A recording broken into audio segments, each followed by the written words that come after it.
云林看线来讲，高雄伫咧高雄林园南马地公园有一个真出名的海蹄蚵。今年官人讲这蚵有5、6万尾的颠倒海蹄，而且佫出现身躯浅蓝色的这种海蹄，咱做伙来去简介一下。水母的闽南语怎么说？这个水母的水母。不对。囡仔手要回答，煞拢无人讲对。林园腊八地上出名，这一尾一尾古水的生物叫海蹄，而且因拢是倒头在受水。海蹄哦，互迄冲锋罩会带伫遐内底。你帮助我，来我怎帮助你呢？我晒日产生养分，伊的腹路大。真足甲看，不管是海蹄仔囝，也是大只海蹄，拢是冰冷冷浮伫咧水面，亲像一蕊花。而且天气愈寒，数量愈来愈多。即马规片湖内底拢是，最近阁有发现蓝色的海蹄，真罕见。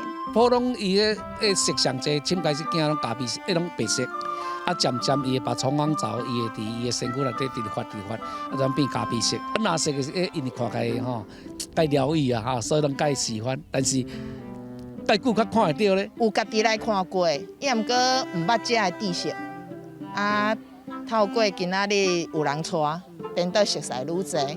原来这个湿地公园遮的宝足侪啦。因为海蹄看起来真古水，毋但有老师带学生来参观，大人看到嘛感觉真趣味。每当10月到过当年5月，伫咧林园腊八地拢会当遮尔近看到颠倒海蹄。苏文华估算，旧历过年这时阵上济至少有5、6万尾。游客来林园，毋但会当欣赏颠倒海蹄，阁会使来晒海风，看色甲形海影。